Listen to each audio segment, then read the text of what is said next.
The Red River Campaign or Red River Expedition comprised a series of battles fought along the Red River in Louisiana during the American Civil War, from March 10 to May 22, 1864. The campaign was a Union initiative, fought between approximately 30,000 Union troops under the command of Major General Nathaniel P. Banks, and Confederate troops under the command of Lieutenant General Richard Taylor, whose strength varied from 6,000 to 15,000. The campaign was primarily the plan of Union General-in-Chief Henry W. Halleck, and a diversion from Lieutenant General Ulysses S. Grant's plan to surround the main Confederate armies by using Banks's Army of the Gulf to capture Mobile, Alabama. It was a Union failure, characterized by poor planning and mismanagement, in which not a single objective was fully accomplished. Taylor successfully defended the Red River Valley with a smaller force. However, the decision of Taylor's immediate superior, General Edmund Kirkby Smith, to send half of Taylor's force north to Arkansas rather than south in pursuit of the retreating Banks after the Battle of Mansfield and the Battle of Pleasant Hill, led to bitter enmity between Taylor and Kirkby Smith. Union objectives. The Union had 4 goals at the start of the campaign: to destroy the Confederate Army commanded by Taylor, to capture Shreveport, Louisiana, Confederate headquarters for the Trans-Mississippi Department, control the Red River to the north, and occupy East Texas, to confiscate as much as 100,000 bales of cotton from the plantations along the Red River, to organize pro-Union state governments in the region. Union strategists in Washington thought that the occupation of East Texas and control of the Red River would separate Texas from the rest of the Confederacy. Texas was the source of much-needed guns, food, and supplies for Confederate troops. Other historians have claimed that the campaign was also motivated by concern regarding the 25,000 French troops in Mexico sent by Napoleon III, under the command of Emperor Maximilian. At the time, the Confederates offered to recognize the government of Maximilian in return for French recognition of the Confederacy. The Confederates also hoped to gain access to valuable war goods through this recognition. However, Banks's campaign on the Texas coast during November and December 1863 had satisfied President Abraham Lincoln, who wrote to Banks, "My thanks for your successful and valuable operations in Texas." Planning. Halleck's plan, finalized in January 1864, called for Banks to take 20,000 troops up from New Orleans to Alexandria, on a route up the Bayou Teca, where they would be met by 15,000 troops sent down from Major General William T. Sherman's forces in Vicksburg, Mississippi, and under the command of Brigadier General A.J. Smith. Smith's forces were available to Banks only until the end of April, when they would be sent back east where they were needed for other Union military actions. Banks would command this combined force of 35,000, which would be supported in its march up the Red River towards Shreveport by Union Navy Rear Admiral David Dixon Porter's fleet of gunboats. At the same time, 7,000 Union troops from the Department of Arkansas under the command of Major General Frederick Steele would be sent south from Arkansas to rendezvous with Banks in his attack on Shreveport, and to serve as the garrison for that city after its capture. This plan was ready to be set in action in early March 1864, after somewhat belated communication initiated by Banks to inform Sherman and Porter of their roles in Halleck's strategy. Banks sent Sherman, Halleck, and Porter a report prepared by Major David Houston clearly showing the near impossibility of maintaining an occupation in Shreveport and East Texas, without major resources. Most of Banks' men, accompanied by a large, poorly trained, cavalry force, would march north toward the Middle River. Banks would allow cotton speculators to come along, and Porter was bringing barges to collect cotton as lucrative naval prizes. The Confederate senior officers were confused as to whether the Red River, Mobile, Alabama, or coastal Texas was the primary Union target for the spring 1864 campaign. The commander of the Confederate Trans-Mississippi Department, General Edmund Kirkby Smith, nevertheless started moving many of his men to the Shreveport area. Opposing forces. The Union forces consisted of 4 elements, the first 3 of which worked together. 1. Troops from the Department of the Gulf, commanded by Major General Banks, consisting of 2 infantry divisions from the 13th Corps, 2 infantry divisions from the 19th Corps, a cavalry division, and a brigade of U.S. colored troops, in total approximately 20,000 men. 2. 10,000 men from 16th Corps and 17th Corps from the Army of the Tennessee under A.J. Smith. 3. The Mississippi Flotilla of the U.S. Navy, commanded by Admiral Porter, consisting of 10 ironclads, 3 monitors, 11 tinclads,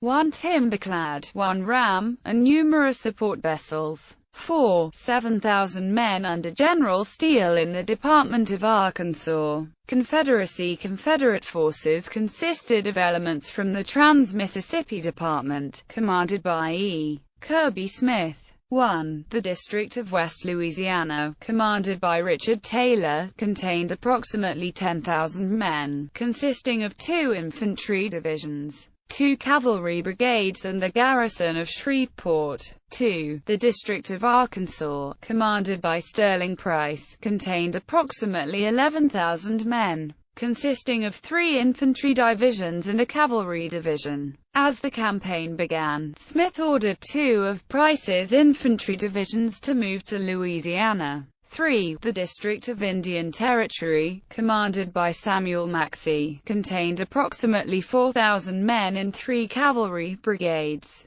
4. The District of Texas, commanded by John Magruder, 15,000 men, mostly cavalry. As the campaign began, Smith ordered Magruder to send as many men as he could. Over the course of the campaign, almost 8,000 cavalry came from Texas to aid Taylor in Louisiana. However, it arrived slowly and not all together. 5. The Confederate Navy based in Shreveport had the ironclad CSS Missouri, the gunboat Cotton, and the ram CSS Webb. Battles. Major General William B. Franklin, commanding the advanced divisions of Banks's Army of the Gulf, began his march from southern Louisiana on March 10. Meanwhile, J. Smith and his 2 corps traveled via boat from Vicksburg down to Simmersport. After an all-night march, Smith's men surprised and captured Fort de Rossi on the Red River on March 14. Capturing 317 Confederate prisoners and the only heavy guns available to the Confederates. This signaled the beginning of the campaign. Admiral Porter was then able to remove a giant raft blocking the river without much difficulty. Taylor was forced to retreat, abandoning Alexandria, Louisiana, and ceding South and Central Louisiana to the Union forces. A.J. Smith's force arrived at Alexandria on March 20, 1864, intending to rendezvous with Banks's forces, under the immediate command of Franklin. However, Franklin did not arrive at Alexandria until March 25, 1864, and Banks himself, traveling separately from his troops, did not arrive at Alexandria until March 26, 1864. Banks' failure to arrive in a timely manner for his rendezvous with Smith was the first of many logistical miscues that caused much acrimony between Banks and his subordinates during the campaign. While he waited for Banks to arrive, Smith sent Brigadier General Joseph Mower on a successful mission to capture much of Taylor's cavalry and his outpost upriver from Alexandria at Henderson's Hill on March 21. Nearly 250 Confederates and a 4-gun artillery battery were captured without a shot being fired. When he arrived at Alexandria, Banks found an important message waiting for him. 2 weeks earlier, on March 12, 1864, General Ulysses S. Grant had been named General-in-Chief of the Union Army, replacing Halleck. In Grant's message, he told Banks it was important that Shreveport be taken as soon as possible, because A.J. Smith's command must be returned to Sherman by the middle of April, even if it leads to the abandonment of the main object of your expedition. Kirkby Smith had nearly 80,000 men to call upon, but was undecided where to move them to counter the three Union forces now known to be moving toward Shreveport. Taylor would never fight with more than 18,500 men throughout the entire campaign. By March 31, Banks's men had reached Natchitoches, only 65 miles south of Shreveport. Franklin's men had been delayed most of a week by rain, but it had not mattered because Admiral Porter had a similar delay trying to get his heaviest gunboats over the falls at Alexandria, which was covered with mines because the river had failed to achieve its seasonal rise in water level. Porter had also spent time gathering cotton in the interior, and Banks had conducted an election in the interim. Taylor now stationed himself 25 miles northwest at Pleasant Hill, still with fewer than 20,000 men. Once Banks had assembled more supplies, he continued advancing a week later. Constant cavalry and naval skirmishing had been going on since March 21. On April 2, Brigadier General Albert Lindley Lee's division of Union cavalry collided with 1,500 arriving Confederate Texas cavalrymen. These Confederates would continue to resist any Union advance. Union intelligence, meanwhile, had determined that there were additional forces besides Taylor and the cavalry up the road from them. All of the senior Union officers expressed doubts that there would be any serious Confederate opposition, except for the naval flotilla. Banks' army followed Taylor and the cavalry into a dense pine forest area away from the river, probably to keep them in their front. Approaching Pleasant Hill, the Union Army was excessively long due both to the existence of only a few camping areas with water and the lack of monitoring of the position of the rear elements. Taylor kept moving back toward Shreveport. Battle of Mansfield. Heavy cavalry fighting, often dismounted, had continued on April 7 at Wilson's Farm and 10 Mile Bayou. On April 8, Lee boldly charged a small force of Confederate cavalry at the Moss Plantation, 3 miles south of Mansfield, Louisiana, and pushed the Confederate horsemen off Honeycutt Hill. Taylor had stationed one infantry division in the woods along the edge of the clearing just north of Honeycutt Hill and east of the road. Seeing this increase in enemy strength, Lee requested infantry support. Landrum's 2,400-man division of the 13th Corps was sent to Lee's aid and deployed to face Mouton. Banks went to the front to see for himself. Meanwhile, Taylor brought up a 2nd Infantry Division to the woods on the other side of the road in the middle of the day. The arrival of Walker's division gave Taylor a numeric edge. He had about 9,000 men. Banks had about 5,000 men. More significantly, the Union deployment was aligned to its right, facing Mouton, with only a cavalry brigade holding the left wing. Taylor had hoped to provoke Banks into attacking him, but following an artillery duel, he became convinced that the Union Army was in disarray and would not attack. Around 4 p.m., Taylor ordered the attack to begin. Brigadier General Alfred Mouton led his infantry across an 800-yard wide field and attacked the Union right, formed behind a rail fence. While Mouton's assault was repulsed by Landrum's infantry, Taylor advanced the rest of his entire line, including Walker's division, against the Union left. Walker's men brushed aside the lone cavalry brigade, sweeping in behind the rest of the Union forces. Banks had called for additional reinforcements, but they were too late. The Union line collapsed and a significant number of men from Landrum's division were captured. A few hundred yards down the road, the reinforcements, Cameron's division, set up a second line. But this line also broke when faced with Taylor's superior numbers. The wagon train of the Union cavalry obstructed the road, resulting in the loss of artillery which could not be extracted in the retreat. However, Confederate soldiers halted to loot some of the Union wagons, giving Banks' troops needed time to fall back. As Confederate command and control was re-established for the pursuit, the men ran into a third Union force, under General William Emory. About 5,800 men sitting atop a ridge overlooking Chapman's Bayou. The Confederates pushed forward, but Emory's division repulsed attempts to take this location. However, the Union forces did not have control of the precious water in the bayou. During the night, Banks decided to withdraw back to Pleasant Hill because of lack of water and the desire to unite with A.J. Smith's men. The Battle of Mansfield was over. The Federals suffered approximately 2,400 casualties, almost half of which were from Landrum's division. 2 of his 8 regiments were captured in the battle, and both of his brigade commanders were wounded and captured.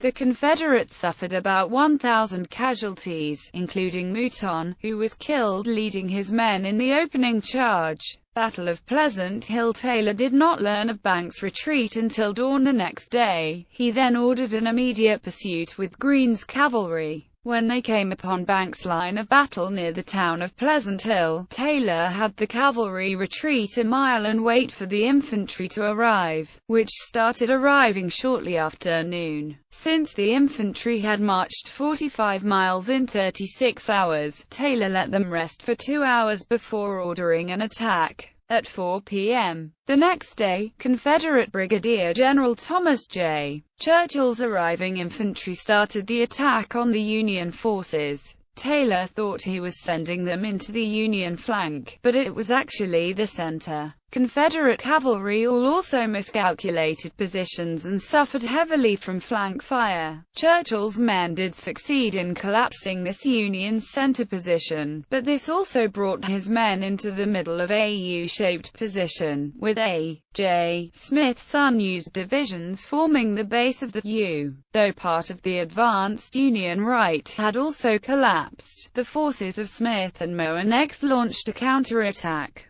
Joined by neighboring regiments, they routed Taylor's men from the vicinity of Pleasant Hill. Some cannon were recaptured. Short of water and feed for the horses, not knowing where his supply boats were, and receiving divided opinions from his senior officers, Banks ordered a rapid retreat downriver to Natchitoches and Grand Echo. Both sides at the Battle of Pleasant Hill suffered roughly equal casualties of 1,600. It was a tactical victory for the Federals, but a strategic Confederate one because the Union Army retreated following the battle. Smith split the Confederate forces. On the river, the Confederates had diverted water into a tributary, causing the already low Red River level to fall further. When Admiral Porter, slowly heading upriver, learned that Banks was retreating, he followed suit. There was a brief engagement near Blair's Landing on April 12, in which Confederate Cavalry General Thomas Greene was decapitated by a naval shell. At Grand Echo near Natchitoches, Banks received confidential orders from Grant to move the army to New Orleans. The river also continued to fall, and all the supply boats had to return downriver. Sensing that they were involved in a perceived defeat, Banks's relations deteriorated with the cantankerous A.J. Smith and the Navy, and with most of the other generals as well. General Kirby Smith decided to take 3 infantry divisions from Taylor and lead them north into Arkansas to crush Steele's army. Despite General Taylor's strong protests they should be used against Banks, General Steele would never make it to Shreveport, due to supply difficulties and fights with Confederates. The Camden expedition ended with Steele retreating to Little Rock. Smith left Taylor with 1 infantry division and the cavalry with which to continue to harass Banks. Learning that some of Taylor's 5,000 men had gotten south of him and that the fleet had left for Alexandria, Banks ordered a retreat from Grand Echo. At the Battle of Munnet's Ferry on April 23, some of Banks's forces crossed the Cane River on the Confederate flank and forced a division of Confederate cavalry under General Hamilton P. B to flee. The rest of the march to Alexandria was unremarkable, but Porter ran into a delaying ambush at the mouth of Cane River after he tarried to blow up the stuck-up Eastport. Banks retreats. At Alexandria, relations between Banks and many of the others deteriorated further. Each side sent exaggerated accounts to friendly newspapers and supporters. General John McClernand arrived with reinforcements from Texas, and he had also previously had poor relations with A.J. Smith and Porter. Smith obeyed only those orders he wanted to obey. Porter could not get many of his ironclads over the falls at Alexandria. Colonel Joseph Bailey designed Bailey's Dam, to which Banks soon gave night and day attention. Several boats got through before a partial dam collapse. An extra upriver dam provided additional water depth, allowing the march to resume. When the Federals left Alexandria, the town went up in flames, the origins of which are disputed. Because the Confederates had already burned most of the cotton, many speculators at Alexandria were disappointed. Taylor attempted to fool the Union command into believing many more men were present, but he did not try to stop the dam construction. He did shut down the lower river by attacking boats. Yet though General Taylor had promised to prevent the escape of the Federals, he could not do so. He blamed Kirby Smith for lack of support. En route to the Mississippi, an engagement at Mansoura on May 16 was fought with almost no casualties. Yellow Bayou, the final conflict of the campaign, took place on May 18 with significant casualties in a burning forest. Transport ships were lashed together to allow Union forces to cross the wide Atchafalaya River. General Banks, on arrival near the Mississippi, was met by General Edward Canby, who had been named Banks's superior in a newly created regional department. Conclusion: the Red River Campaign was a Union failure, the outcome of which did not have a major impact on the war. Conversely, it may have extended the length of the war by several months, as it diverted Union efforts from the far more important objective of capturing Mobile, Alabama. That event did not occur until 1865, and could probably have been accomplished by June 1864 if not for the Red River Campaign. The failure of the campaign effectively ended the military career of Banks, and controversy surrounding his retreat. The presence of cotton speculators and the use of military boats to remove cotton dogged his early post-bellum congressional campaigns. Admiral Porter realized a substantial sum of money during the campaign from the sale of cotton as prizes of war. The Confederates lost two key commanders, Mouton and Greene, and suffered casualties they could not afford. Perhaps more importantly, relations between the aggressive Taylor and cautious Smith were permanently damaged by their disagreement over Smith's decision to remove half of Taylor's troops following the Battle of Pleasant Hill. The lost opportunity to capture the entire Union fleet as it lay helpless above the falls at Alexandria haunted Taylor to his dying day. He was certain that Smith had robbed him a chance to cripple the Union forces. The arguments between the two generals resulted in Taylor's transfer to command of the Department of East Louisiana, Mississippi, and Alabama soon after the campaign ended.